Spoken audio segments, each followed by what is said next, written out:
समुच्चय क्या होता है, उसकी क्या परिभाषा होती है। समुच्चय को लिखने के दो प्रकार पढ़े थे हमने, एक तो रोस्टर पढ़ा था जिसे अपन टेबुलर फॉर्म कहते हैं, और दूसरा हमने बिल्डर फॉर्म पढ़ा था जिसे निर्माण रूप कहते हैं। आज स्टूडेंट्स हम पढ़ेंगे विभिन्न प्रकार के समुच्चयों के बारे में, वेरियस टाइप्स ऑफ सेट्स हम पढ़ेंगे। और वो है स्टूडेंट्स, जरा देखिए हमारा चैप्टर का नाम सेट, और आज का हमारा टॉपिक है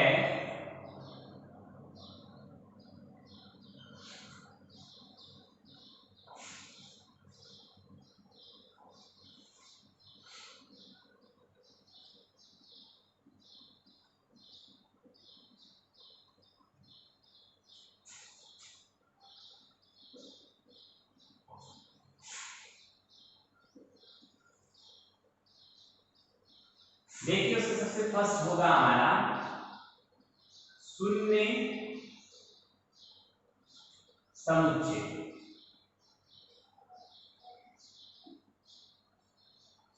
इसे बोलते हैं एम्प्टी सेट और नल सेट। ये क्या होगा? ऐसा समुच्चय जिसमें एक भी सदस्य नहीं होता है, ऐसा समुच्चय जिसमें सदस्यों की संख्या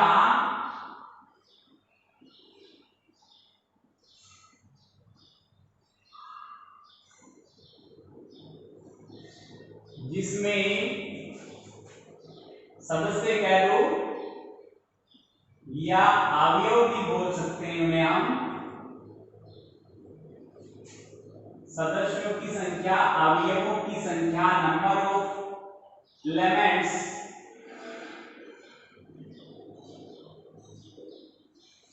वह समुच्चय जिसमें अवयवों की संख्या क्या होनी चाहिए? शून्य होती है, या जिसमें कोई अवयव होता ही नहीं है, खाली होता है, उसे एम्प्टी सेट या नल सेट कहा जाता है।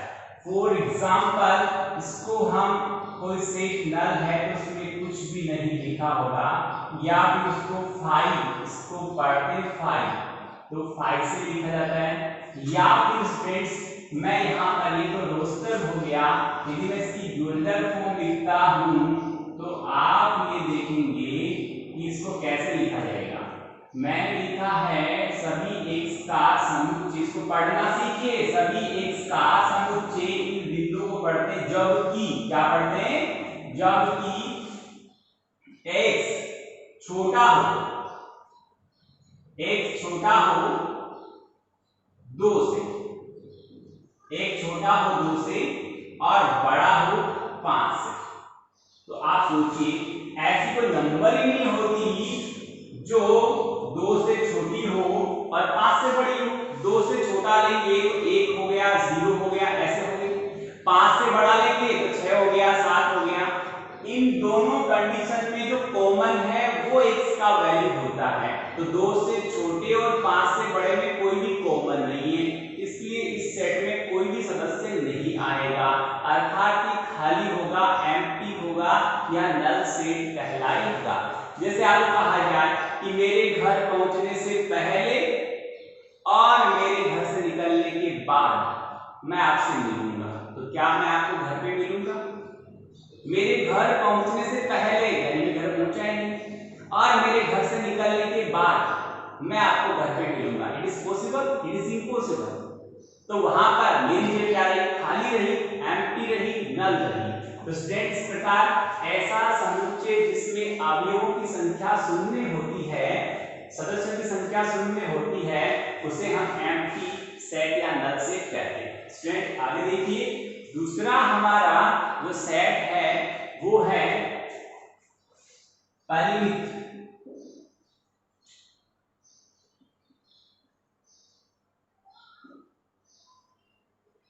और अपरिमित।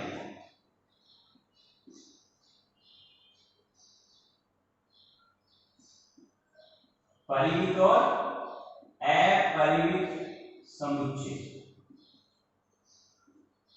देखिए इसमें एक तो इनफाइनाइट होता है और एक फाइनाइट होता है। तो दो प्रकार का सेट हो गए, इनफाइनाइट और फाइनाइट।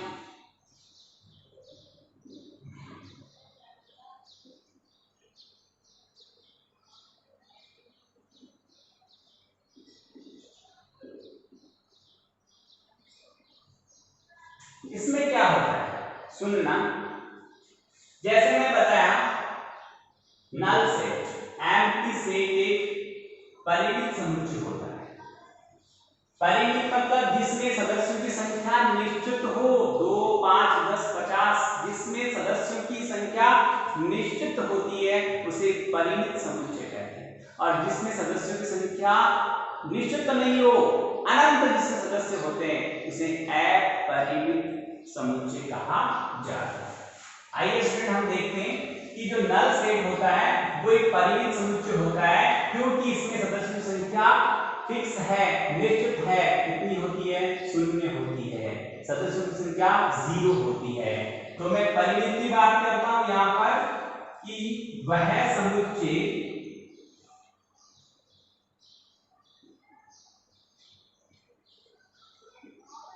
जिसमें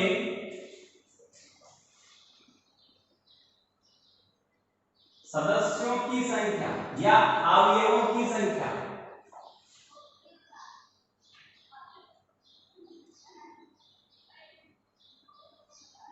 निश्चित हो,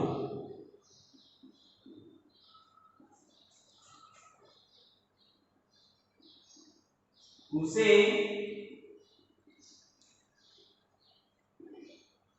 परिमित समुच्चय कहते हैं।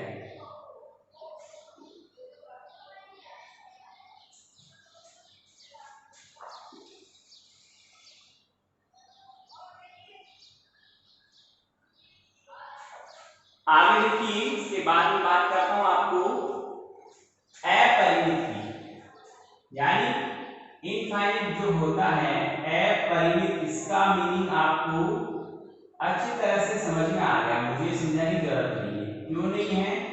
अपरिमित का मीनिंग होगा स्टूडेंट्स जिसमें सदस्यों की संख्या निश्चित नहीं हो। मैं एग्जांपल लिखता हूं, जैसे मैंने एक समुच्चय लिखा ए, उसमें लिख दिया 0, 1, 2, 3, 4, 5। कितने सदस्य हैं? ए में कितने सदस्य हैं? 6। और मैंने लिख दिया यहाँ पर एक समुच्चय n बोलते हैं प्राकृत संख्याओं का समुच्चय, जो 1 से प्रारंभ होता है और अनंत तक जाता है, इनफाइनाइट को जाता है। तो यहाँ सदस्यों की संख्या जो है वो अनंत है। अनंत का सिंबल ऐसा होता है, जब सदस्यों की संख्या अनंत है तो उसे अपरिमित समुच्चय कहते हैं, और जिसमें सदस्यों की संख्या फिक्स है, निश्चित है, उसे परिमित समुच्चय कहते हैं।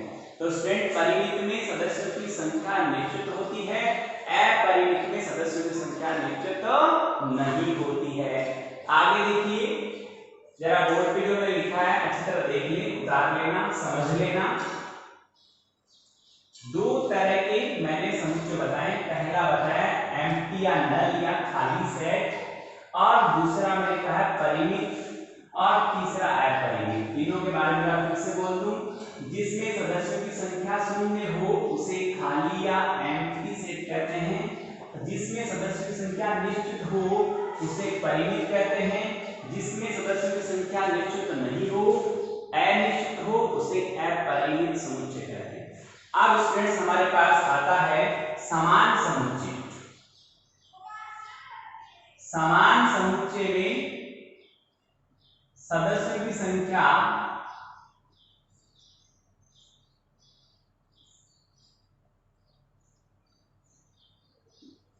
समान समुच्चय देखें स्टूडेंट्स, हम बात करें इक्वल सेट की, तो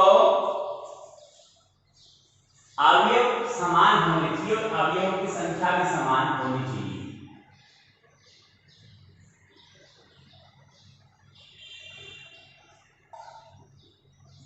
हम ये कहेंगे ऐसे समुच्चय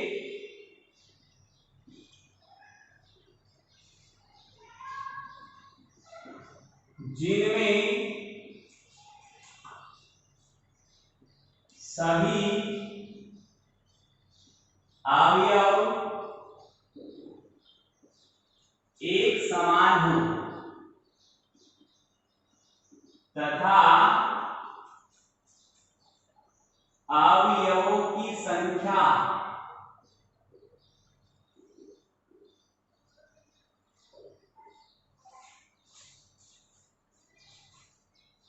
भी समान हो उसे समान समुच्चय कहते हैं।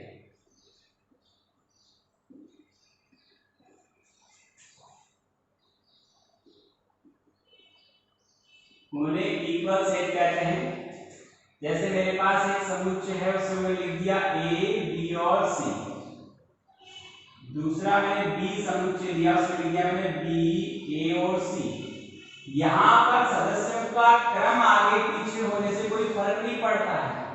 जो जो सदस्य ए में है वो के वही सदस्य बी में है, जितने सदस्य ए में है उतने ही सदस्य बी में है। तो यहाँ सदस्य बी समान है और सदस्यों की संख्या भी समान है, अतः समुच्चय ए और समुच्चय बी को इक्वल सेट कहते हैं, समान समुच्चय कहा जाएगा। आगे देखिए आप, हमारे पास नेक्स्ट जो है वो है स्टूडेंट्स समुच्चयों में तुल्य समुच्चय। क्या समुच्चय? तुल्य समुच्चय। समान और तुल्य में यहाँ पर फर्क होगा, और वो फर्क क्या है वो देखिए। मैं इस एग्जांपल को यूज करता हूं, आप चाहो तो देखिए होगा। ये पूरा पार्ट भी मैं यूज करता हूं।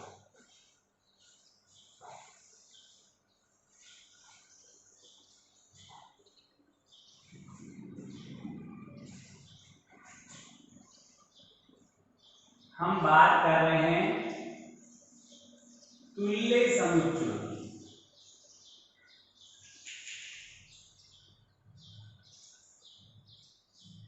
तुल्य समुच्चय इक्विवेलेंट सेट की बात कर रहे हैं स्टूडेंट हम।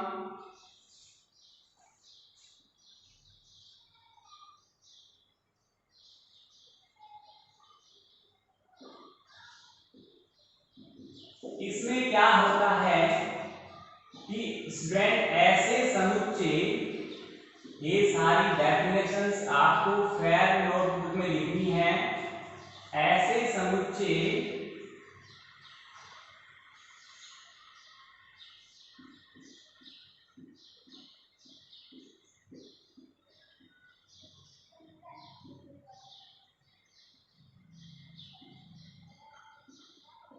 जिनमें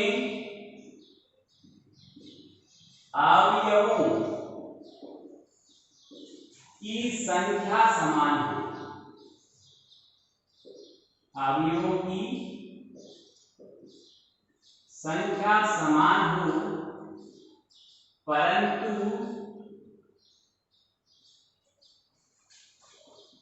अवयव समान नहीं हो, परंतु अवयव समान नहीं हो। अवयव क्या होने चाहिए?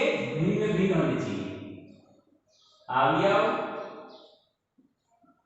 असमान हो तो ऐसे समुच्चय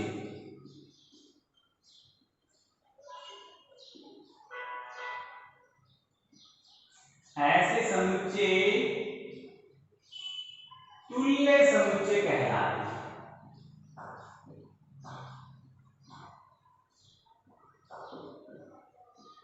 ऐसे समुच्चय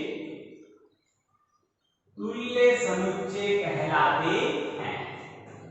जैसे मैं लिखता हूं, ए में मेरे पास अवयव पड़े 1 2 3 4 और 5, और बी में पड़ा है हमारे पास ए ई आई ओ यू।